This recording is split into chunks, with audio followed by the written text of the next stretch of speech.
We're going to start, I call this my Israeli spiced chicken with carrots and cauliflower. Now I know it sounds exotic, but it's so easy, and I have not served this to anyone who didn't want the recipe. So you're going to start off with, of course, chicken.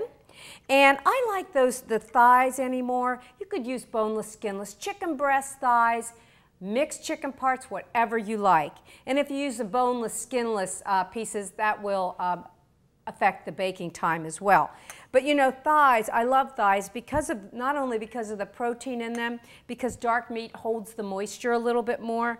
Now, if you look at these, I know the skin's on. You could take it off, but you know what? Lends a lot of flavor. Bone in. When you have a piece of meat with the bone left in, that creates, again, more moisture around the meat and adds a lot to flavor. So, again, whatever kind of chicken you like, about 2 to 3 pounds. We're going to have about 6 different thighs here, 6 thighs here. And what we're going to put with that, as I said, are some carrots and cauliflower, along with a great little bit of spice. And the carrots, you're going to use about 1 pound of carrots to about 2 to 3 pounds of meat.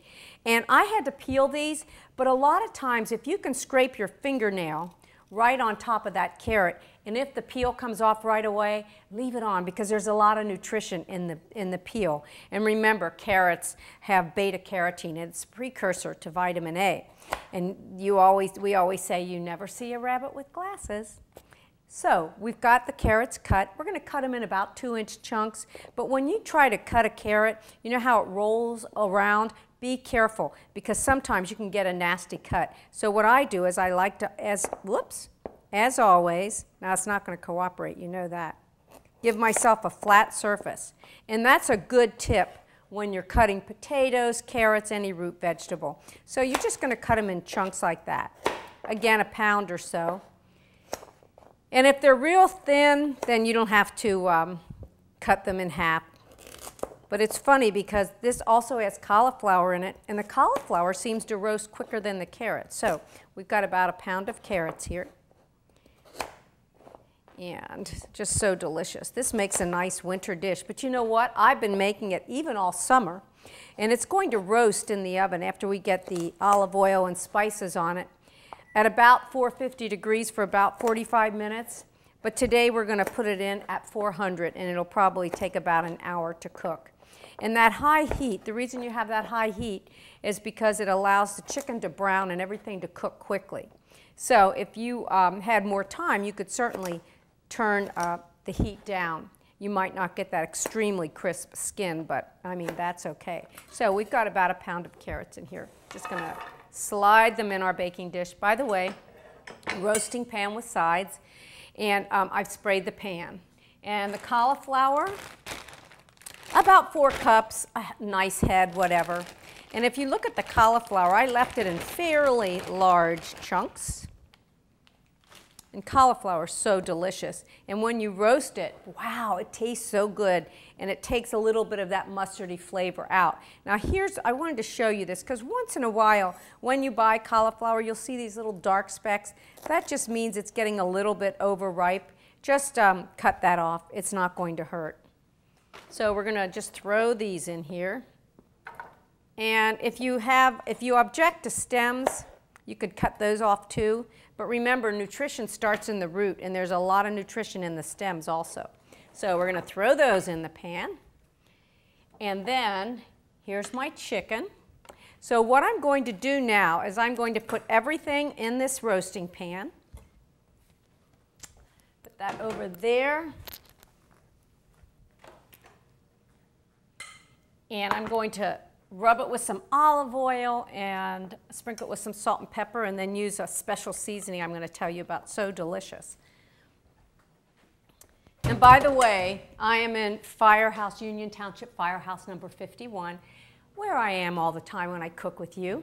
And Justin is our producer, and he said he is a media production specialist. I said, what's your title? Guess what Justin's favorite comfort food is? He's from Texas. Does that tell you anything? He said anything Mexican, and I know it has to be spicy. So he's going to love the meatloaf because it's got a secret spicy ingredient. So let's get back to the chicken. So we've got our chicken and our cauliflower and our carrots. And I'm just going to drizzle some extra virgin olive oil. And you know, extra virgin is from the first cold pressing of the olives, the least amount of acid, the most amount of flavor. Now, if you just have olive oil, that's okay. And what happens if you only have canola or corn or safflower? That's all right too. Olive oil is a very healthy oil, and I love the little bit of flavor that it imparts. Now the spice. Oh, let's start here. Let's finish up here with our salt and pepper. Freshly ground pepper. You know, you get an explosion of flavor when you use freshly ground pepper. And did you know that a half a teaspoon of freshly ground pepper has more antioxidants than a half a cup of chopped tomatoes? So I always say there's not an herb or a spice that you put in your body that doesn't do your body good. So there you go. We're going to put some salt on there. And I'm using sea salt because I like sea salt, and the reason is it has minerals in it. And to my palate, it has a lot more flavor, so you're going to use less. And again, freshly ground is wonderful. So, although you can buy already ground salt, sea salt, looks like I'm putting a lot in, but really just a teeny bit is coming out. And remember, salt is a seasoning, so don't be afraid to use it unless you're salt challenged. Now, for the secret ingredients, oh my gosh, coriander seeds.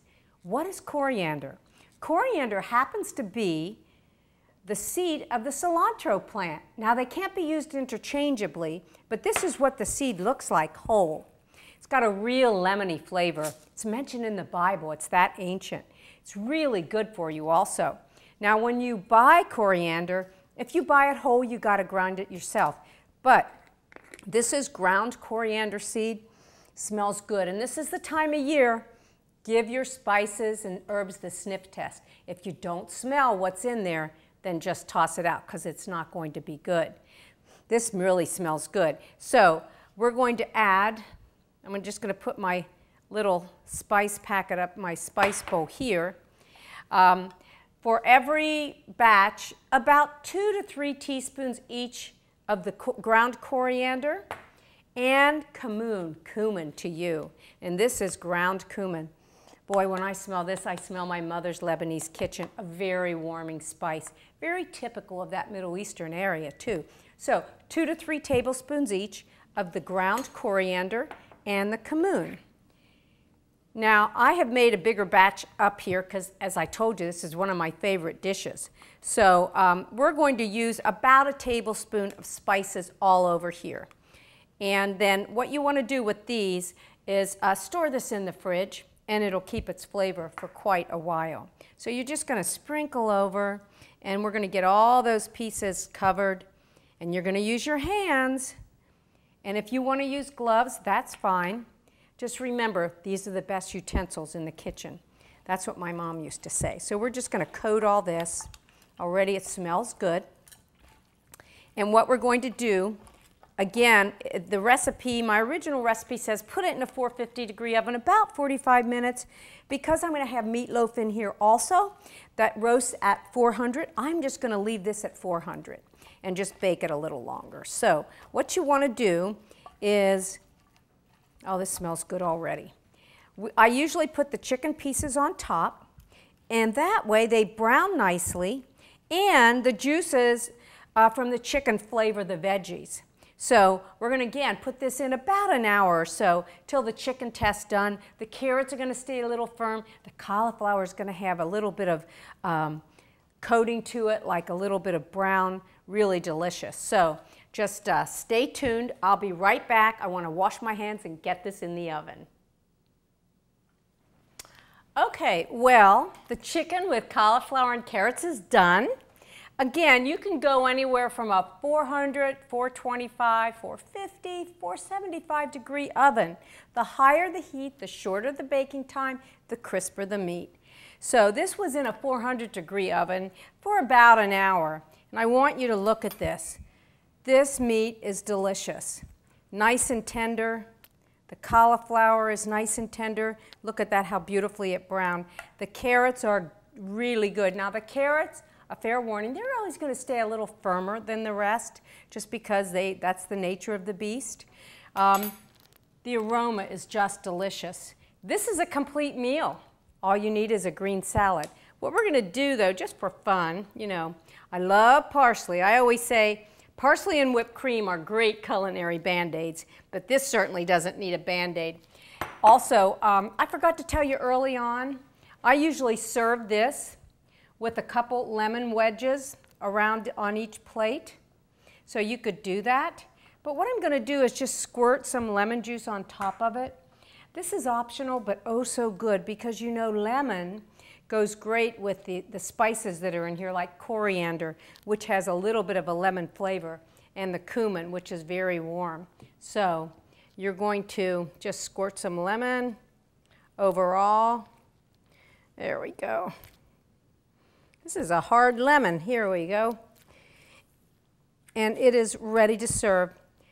Check your seasonings. If you need a little more of the seasonings, go ahead. This is great warmed up the next day too. It makes a great lunch. So this is my Israeli chicken with cumin and coriander alongside cauliflower and carrots. So I hope you enjoy this comfort food.